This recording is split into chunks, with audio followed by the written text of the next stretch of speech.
Maternitatem Dei genitricis semper Virginis Mariae cum gaudio celebremus Christum eius filium adoremus Dominum. Célébrons avec une grande joie la virginale maternité divine de la toujours Vierge Marie et adorons son Fils Jésus comme étant le Seigneur des armées, le Tout-Puissant, le Verbe de Dieu, la deuxième personne de la très sainte et auguste Trinité.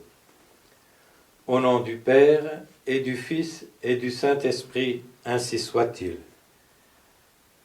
Cet événement extraordinaire, singulier, miraculeux, a été prophétisé plusieurs siècles à l'avance par le prophète Isaïe, qui annonça que Dieu lui-même allait donner un grand signe de son intervention et de sa miséricorde vis-à-vis du genre humain.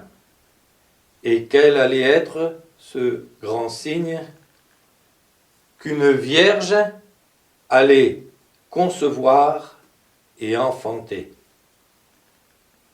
Nec similem primum visum est, nec habere sequentem, s'écrit la Sainte Église dans sa liturgie. Jamais on n'avait vu pareille merveille et jamais plus on n'en reverra de semblable. Une maternité virginale, une virginale fécondité.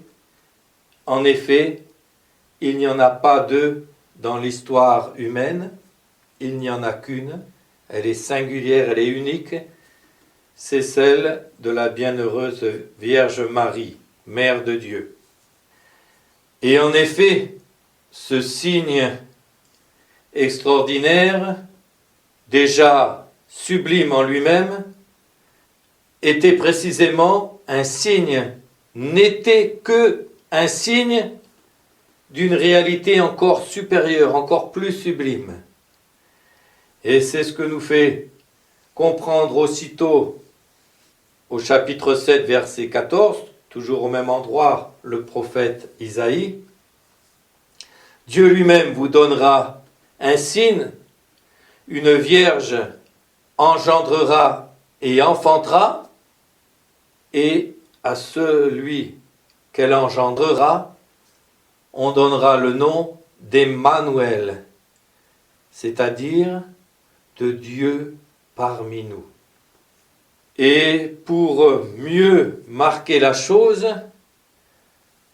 pour que ce ne soit pas seulement Dieu parmi nous par un miracle éclatant fait par l'intermédiaire de créatures et uniquement de créatures, il précise 2 chapitres plus loin, chapitre 9, que parvulus natus es nobis et filius datus es nobis.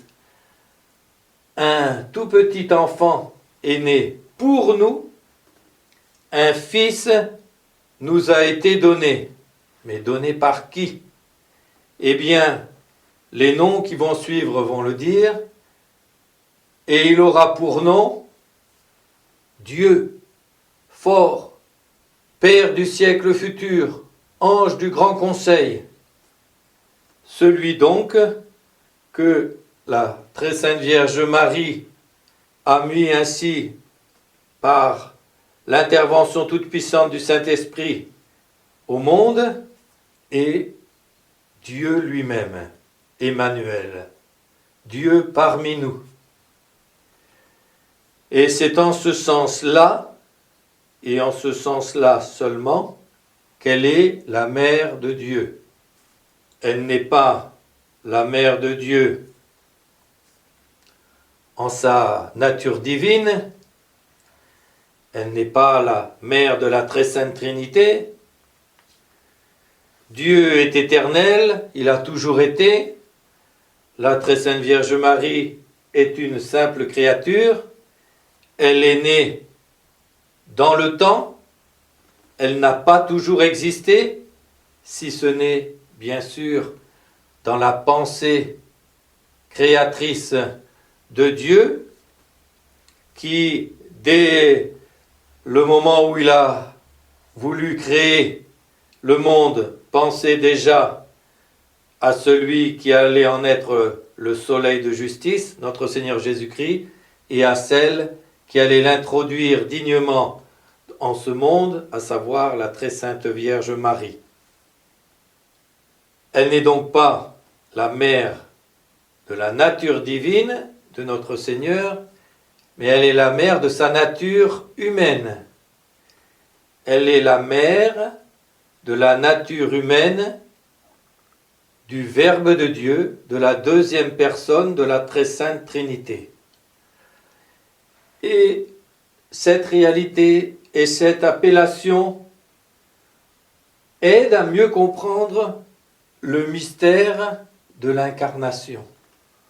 Mieux comprendre, c'est une façon de parler, disons, de mieux l'approcher.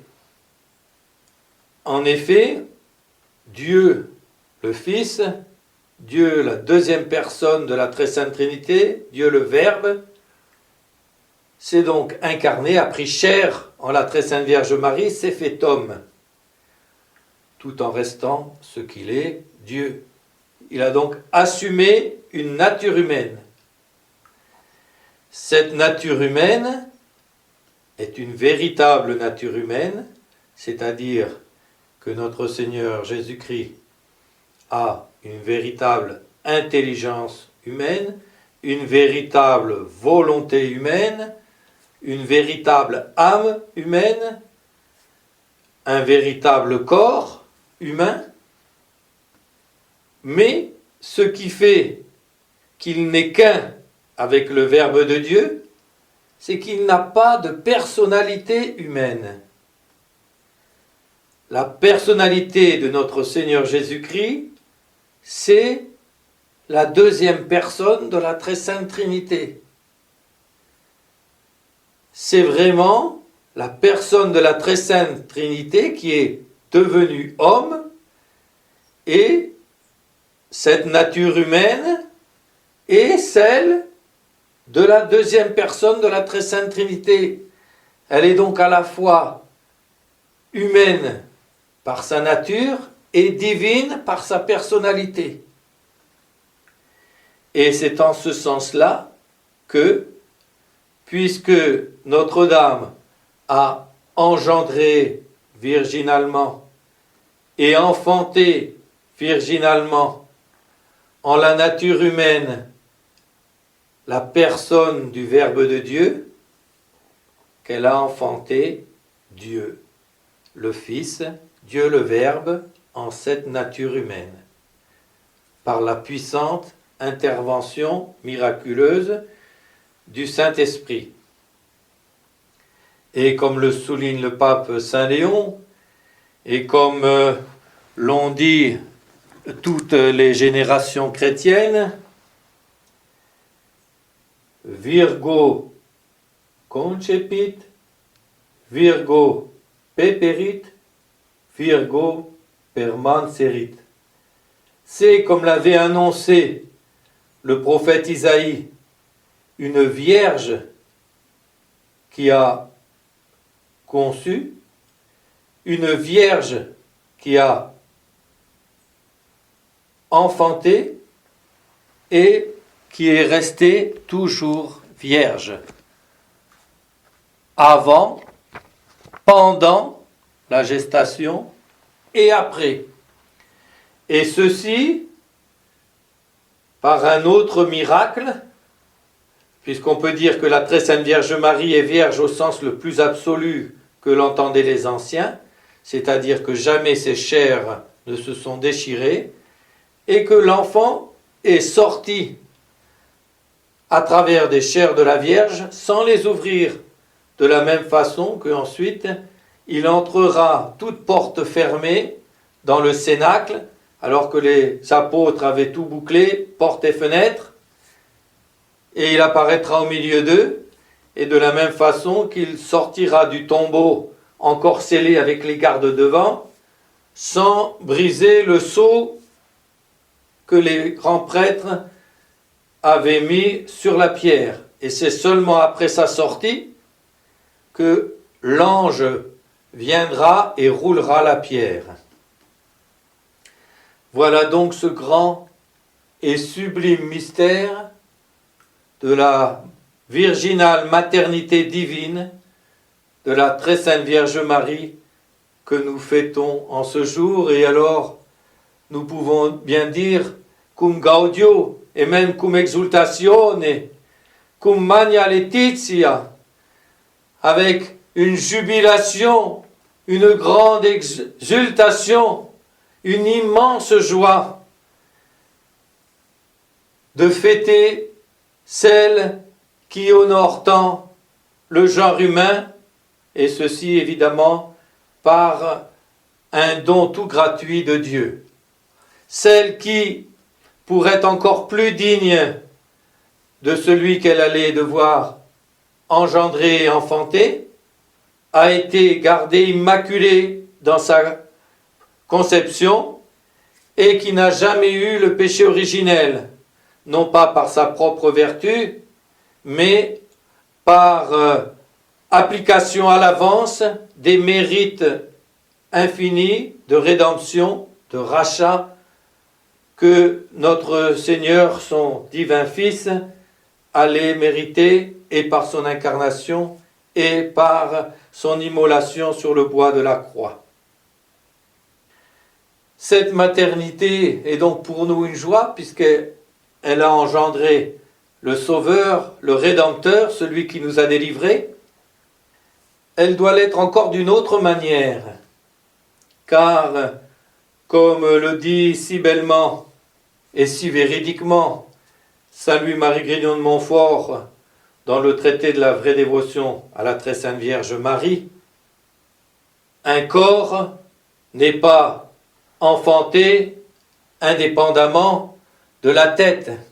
Celle qui a enfanté et mis au monde la tête, met en même temps au monde le corps qui lui est uni, et le corps qui ne vit que en union avec cette tête.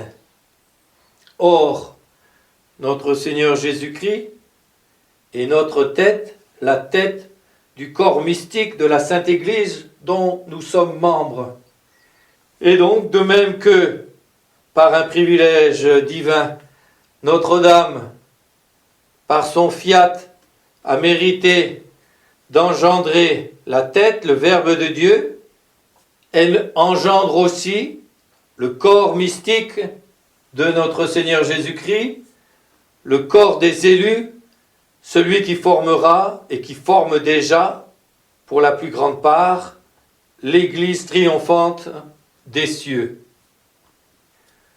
Et tandis qu'elle est la mère de la nature humaine de notre Seigneur Jésus-Christ, celle qui lui a transmis par la puissance du Saint-Esprit la vie humaine, pour nous, elle est la mère spirituelle, celle qui doit contribuer avec la puissance divine, puisqu'elle est médiatrice de toute grâce, qui doit contribuer à nous enfanter à la vie spirituelle, en la vie intérieure, en la participation, en la vie divine, qui est celle des bienheureux dans les cieux, et qui, par une participation moindre, mais réelle aussi, et qui aussi est la vie de l'âme en état de grâce.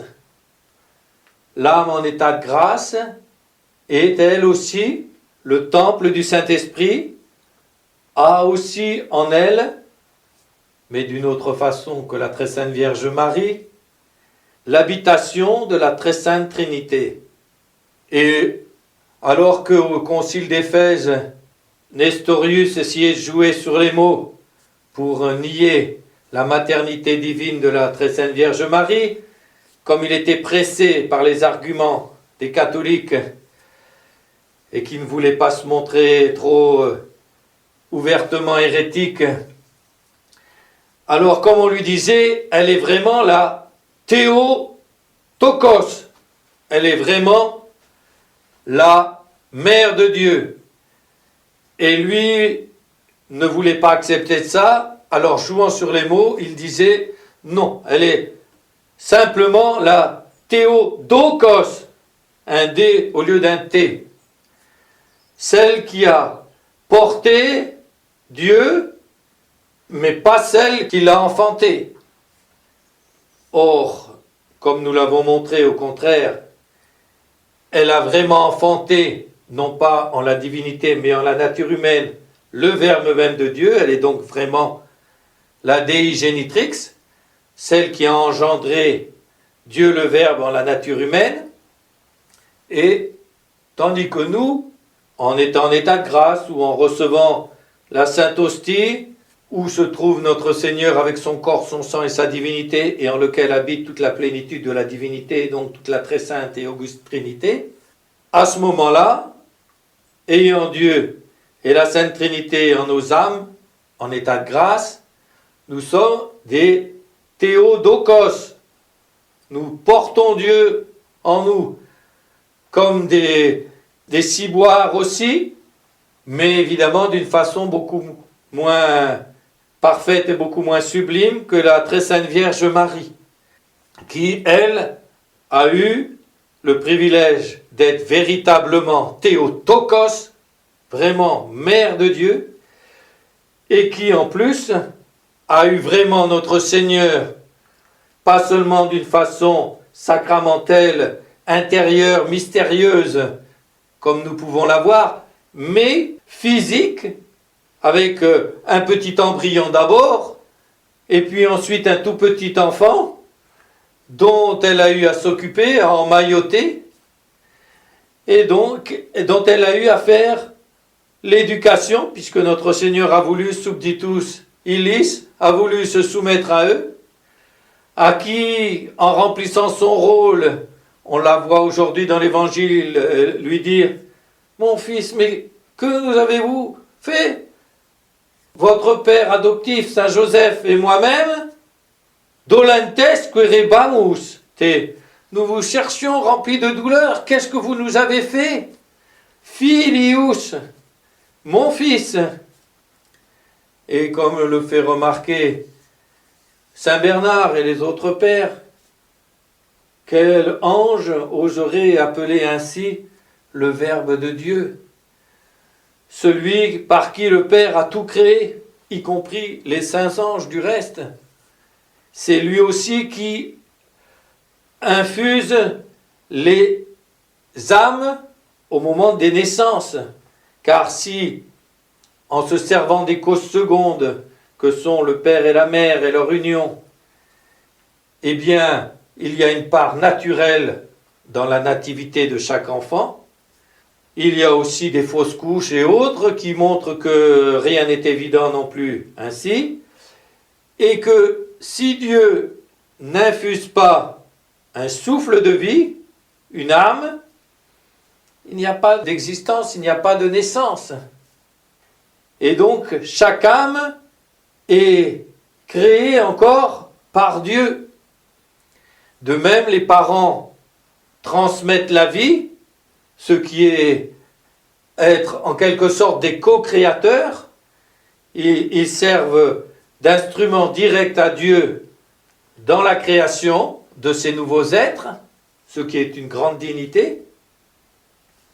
Mais ni ils ne lui infusent l'âme, ni lui choisissent le degré d'intelligence, les dons de vertu, les dons de force ou autres, ni même la couleur des cheveux, la couleur des yeux, ni la stature, ni la taille, ni l'intégrité physique.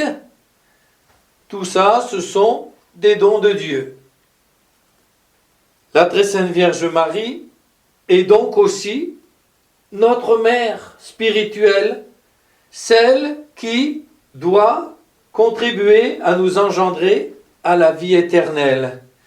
Et c'est ce que notre Seigneur a voulu solennellement proclamer et faire entendre du haut de la croix, quand il a dit à la très sainte Vierge Marie, « Mère, voici votre Fils », en montrant Saint Jean, qui représentait toute la Sainte Église et chacun d'entre nous, et à Saint Jean, « Voici votre mère ». Dieu, qui s'est donné lui-même par l'incarnation, il ne pouvait pas nous faire un don plus grand, nous donne aussi ce qu'il a de plus précieux après lui-même, c'est-à-dire sa propre mère, la très sainte Vierge Marie, pour qu'elle soit aussi notre maman. Et par le fait même, si nous avons la même mère, nous sommes ses frères. Il dit à Sainte Marie-Madeleine, va dire à mes frères, il s'agit bien sûr de frères privilégiés puisque ce sont les apôtres, va dire à mes frères que je suis ressuscité. Et c'est aussi pourquoi notre Seigneur nous dit, quand les apôtres lui demandent de leur apprendre à prier, ce n'est plus les prières de l'Ancien Testament adressées au grand Seigneur, etc., que Dieu est, évidemment, et demeure. Mais c'est quelque chose de sublime. Notre Père, qui es aux cieux. Donc Dieu est aussi, d'une façon adoptive, notre Père. Nous sommes ses enfants adoptifs.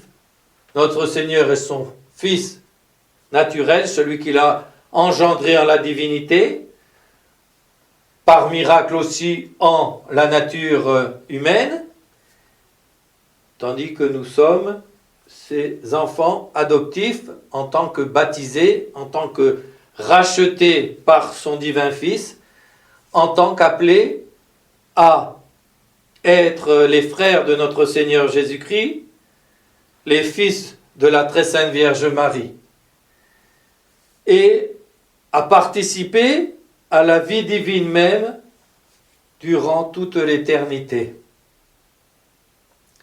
Ô Christiane, agnosce dignitatem tuam, dit encore le pape Saint Léon. Ô chrétien, connais ta sublime dignité. Pourquoi, au moment du baptême, mettons du Saint-Crème sur la tête de l'enfant? Le Saint-Crème, c'est l'huile sainte avec laquelle on consacre les rois, avec laquelle on consacre les évêques, avec laquelle on consacre les mains des prêtres.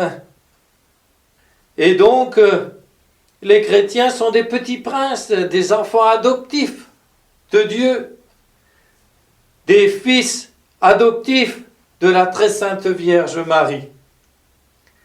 Voilà toutes les vérités sublimes que cette fête magnifique nous révèle d'une façon plus claire. Alors, honorons nous aussi, comme notre Seigneur Jésus-Christ lui-même a voulu le faire, honorons la très sainte Vierge Marie pour notre mère. Ô Notre-Dame, quelles actions de grâce pouvons-nous vous rendre de vous être oubliés pour avoir choisi la sublime voie de la virginité, oubliant toute la possibilité de la fécondité naturelle, d'avoir des enfants même pour le peuple élu, ne vous voulant que à Dieu, inspiré en cela évidemment d'une façon toute spéciale par le Saint-Esprit. Puis, quand l'ange est venu vous annoncer cette sublime mission qui allait être la vôtre, comme vous aviez fait ce vœu de virginité, comme vous saviez qu'il était agréé par Dieu lui-même, vous avez été étonné, car vous ne voyez pas comment il était possible qu'une chose aille avec l'autre. Donc vous vouliez être sûr que ce n'était pas une tentation du démon déguisé en ange de lumière.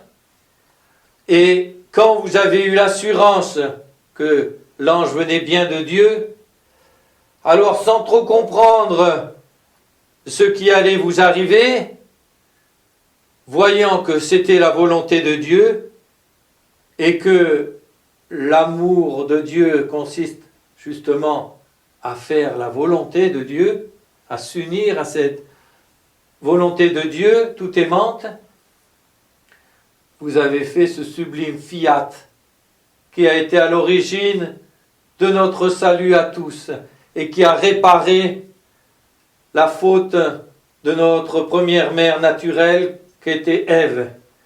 Et alors de Eva, l'ange a pu transformer et chanter « Ave, salut, ô Vierge Immaculée, ô notre Mère, Ave Maria, gratia plena, Dominus tecum, benedicta tu in mulieribus, et benedictus fructus tui, Iesus. »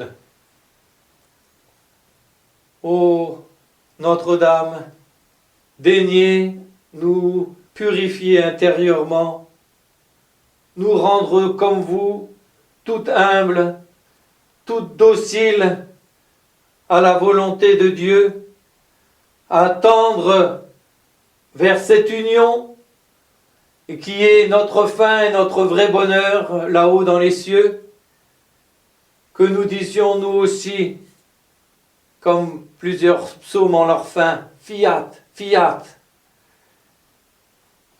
et que nous puissions vous voir, puisque Sainte Bernadette nous l'a dit, vous êtes si belle, la Vierge est si belle qu'on voudrait mourir pour la revoir.